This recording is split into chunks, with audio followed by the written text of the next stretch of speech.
अस्सलामुअलैकुम my dear YouTube family. मैं हूं Saima Hamid, PhD scholar science education department, Allama Iqbal open university. आज इस वीडियो में जो चीज़ हम लोग डिस्कस करने जा रहे हैं वो क्रिटिक के हवाले से है कि कोई भी आर्टिकल है उसकी किस तरह से क्रिटिक लिखी जाती है। तो ये जो हमारी वीडियो है इसमें जो पॉइंट्स ऑफ डिस्कशन होंगे वो हमारे मेनली 3 हैं और इन्हीं को हम डिस्कस करेंगे।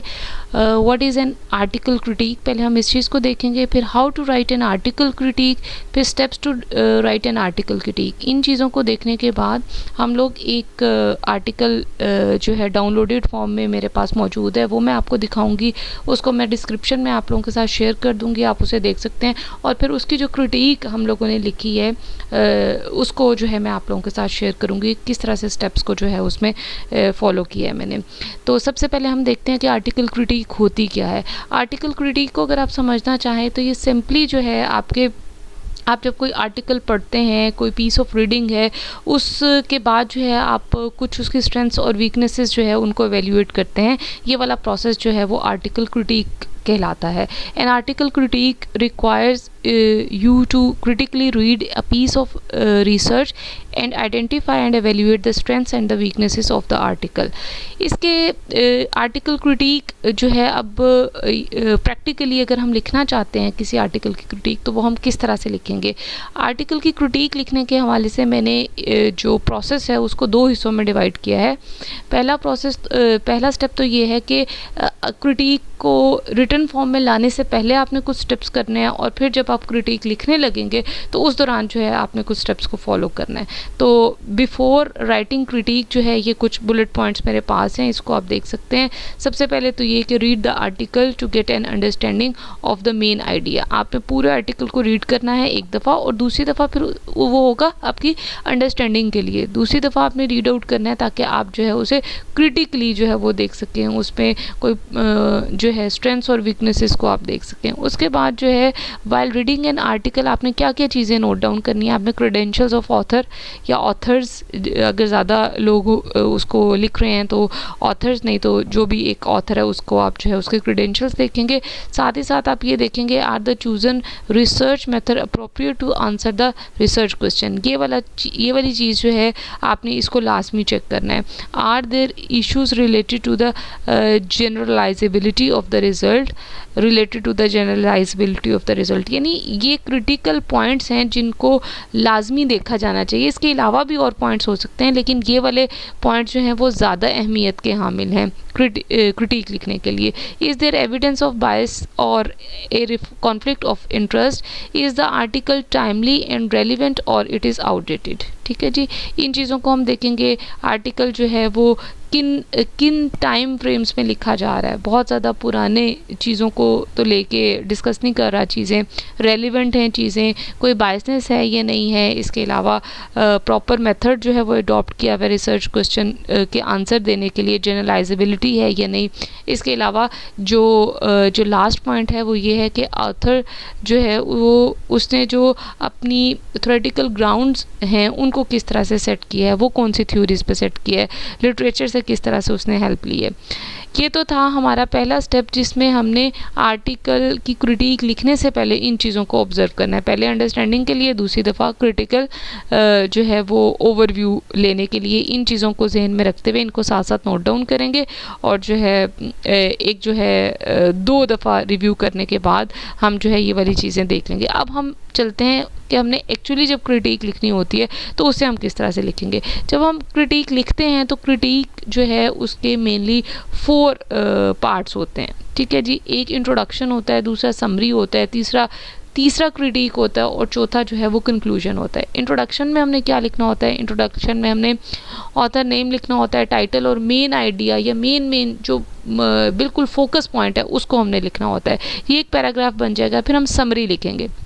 समरी में क्या होगा, आपने सारे जो मेन चीज़ें होती हैं एक आर्टिकल, रिसर्च आर्टिकल की, उन चीज़ों को टच करना है। उसमें आप जो है research questions, objectives, methodology, research design और फिर एनालिसिस और फिर फाइंडिंग्स और जो उसने रिजल्ट्स और फाइंडिंग्स दिए हैं उन तक लेके जाएंगे। जैसे हम आम रूटीन में जब हम कोई अपना आर्टिकल डिवाइस करते हैं उसके बाद हम उसके एंड पे जो है वो कंक्लूजन से पहले समरी देते हैं, तो इसी तरह तरह से ये हमने समरी लिखनी होगी। बहुत जगह पे जो है वो जो है ना मिक्स आउट किया जाता है आर्टिकल क्रिटिक को समरी के साथ। Summary is a part of article critique, not as a whole, ठीक है। तो समरी और आर्टिकल क्रिटिक में फ़र्क ये है कि समरी जो है वो जस्ट अगर हम कोई आर्टिकल पढ़ते हैं तो उसके कौन से पॉइंट्स जो हैं वो हम मेन पॉइंट जो हैं उनको एक साइड पे लिख लेते हैं और हमें पूरा आर्टिकल रिव्यू करने की ज़रूरत नहीं पड़ती, हम उनको अपनी जो है वो अंडरस्टैंडिंग के लिए लिख लेते हैं, तो वो तो समरी है। लेकिन क्रिटिक इज़ समथिंग डिफरेंट, उसमें आप जो है एनालिसिस करेंगे, क्रिटिकली इवेल्युएट करेंगे, स्ट्रेंथ्स और वीकनेसेस बताएंगे उस आर्टिकल की। अब क्रिटिक जब हम लिखेंगे strengths and weaknesses of writing, opinion point must be clear, यानी जो आप इसमें पर्सनल ओपिनियन देंगे चीज़ों की वो बहुत क्लियर होनी चाहिए, रेलेवेंट होनी चाहिए और एक्यूरेट होनी चाहिए। और को रेलेवेंट, एक्यूरेट और क्लियर करने के लिए आप सहारा ले सकते हैं उन स्टेटमेंट्स का जो कि आपने जो है आर्टिकल पढ़ते हुए जो है वो निकाली हैं और वहाँ पे आपने वो वीकनेसेस या स्ट्रेंथ्स रखी हैं, ठीक है जी। उसके बाद आप कंक्लूड जब करेंगे, कंक्लूड आप करेंगे कि आर्टिकल का जो की आइडिया था उसको जो है आप देखेंगे कि वो किस चीज़ के ऊपर था, उसका क्रिटिकल एनालिसिस बेस पे आप उसको करेंगे। साथ ही साथ जो है आप अपनी डिस्कशन को क्लोज करेंगे सिग्निफिकेंस ऑफ रिसर्च, या फिर सिग्निफिकेंस उसकी बता सकते हैं कि भाई वाकई ये रिसर्च इंपॉर्टेंट थी या नहीं थी और इसके क्या फ़ायदे हो सकते हैं। साथ ही साथ आपको अगर जो है वो उस चीज़ में पोटेंशियल लगा है तो आप रिकमेंडेशन दे सकते हैं फॉर फर्दर रिसर्च। ये तो था जी हमारा कि हम क्रिटिक लिखने के लिए, क्रिटिक है क्या और क्रिटिक लिखने के लिए हम किन स्टेप्स को फॉलो करते हैं। अब हम देखते हैं कि अगर हम क्रिटिक लिखने की तरफ आते हैं तो हमें जो है किन प्रैक्टिकली जो है वो किन चीज़ों को देखना होता है। ये मैंने एक रिसर्च पेपर लिया है, ये मैं आप लोगों के साथ डिस्क्रिप्शन में भी शेयर कर दूंगी।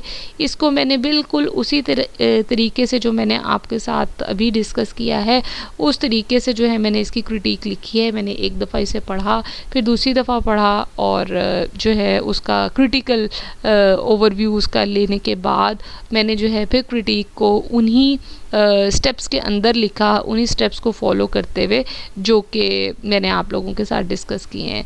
देखते हैं जी, ये देखिए जी, सबसे पहला पैराग्राफ जो है ये जो है वो आर्टिकल का नाम है। सबसे पहले पैराग्राफ में मैंने ऑथर का नाम लिखा है, ऑथर जो हैं उनका नाम लिखा है, टाइटल है और मेन आइडिया है। ये वाला पैराग्राफ आपका इंट्रोडक्शन है, ठीक है।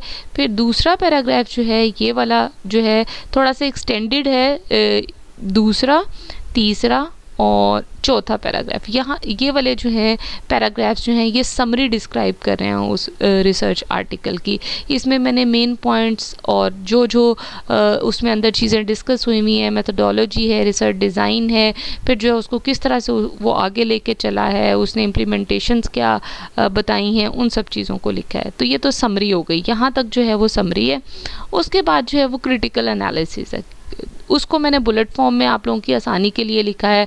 इसमें जो चीज़ें मैंने फाइंड आउट की कि भाई ये वाली चीज़ें जो हैं वो लैग कर रहा है, उनमें इन टेक्स्ट साइटेशन मिसिंग है, इसके अलावा एब्रीविएशन जो है उसको कंप्लीट फॉर्म में नहीं लिखा हुआ, HEC प्रोग्राम्स एंड प्रोजेक्ट्स की जो वो लिस्ट उसने अपनी चीज़ों को स्ट्रेंथन करने के लिए बताई है, उन्हें डिस्कस नहीं किया, जस्ट लिस्ट आउट किया है, तो वो कंप्लीट अंडरस्टैंडिंग नहीं देती। और इस आर्टिकल में अगर आप खुद भी पढ़ेंगे तो इसकी मेथोडोलॉजी रिसर्च डिज़ाइन बहुत वीक है। इसमें जो है उसने बताया कि एक तरीकाकार उसने जो अडॉप्ट किया है वो केस स्टडी है और दूसरा तरीक़ाकार सर्वे मेथड इस्तेमाल किया। लेकिन जब उसने चीज़ों को आगे लेके चला तो उसमें उसने सर्वे के ना रिजल्ट्स डिस्कस किए हैं, ना सर्वे को एज इट इज़ डिस्क्राइब किया है कि क्या स्टेटमेंट थी, कैसा क्वेश्चन है, किसी चीज़ को डिस्कस नहीं किया हुआ, सिर्फ उसने एज ए केस स्टडी उसे लेके चला है आगे, और फाइंडिंग्स जो हैं वो उसकी केस स्टडी बेस्ड ही हैं। और ये वाला जो हिस्सा है, जो आखिरी जो पैराग्राफ है वो कंक्लूजन है। इसमें मेरी पर्सनल ओपिनियन यही थी इसमें कि भाई ये एक अच्छा पीस ऑफ नॉलेज है और जो है एजुकेशनल रिफॉर्म्स के बारे में, क्वालिटी एजुकेशन के बारे में, ई लर्निंग इन पाकिस्तान के बारे में अच्छी इन्फॉर्मेशन देता है। लेकिन ये एक सिर्फ केस स्टडी है, लेकिन जहाँ तक इसकी मेथडोलॉजी है उसको वो वीक है, या तो वो उसमें जो है वो सर्वे को डालते ही ना, अगर डाला है तो उसे कम्प्लीटली डिस्क्राइब करता। और फर्दर रिकमेंडेशन यही है कि जिस तरह से मोर एविडेंसेस के साथ अगर इस रिसर्च को कंडक्ट किया जाए, अगर सर्वे या कोई और मेथड भी आप इस्तेमाल कर रहे हैं केस स्टडी के अलावा, उसे साथ लेके चलेंगे तो ज़्यादा बेहतर चीज़ें जो है वो अंडरस्टैंडेबल होगी। ज़्यादा एविडेंस के साथ जो है आप अपने ज़्यादा अच्छे जो है कह लें कि पावरफुल रिजल्ट्स जो है वो आप दे सकोगे। Thank you so much. ये थी जी हमारी क्रिटिक इन एजुकेशन।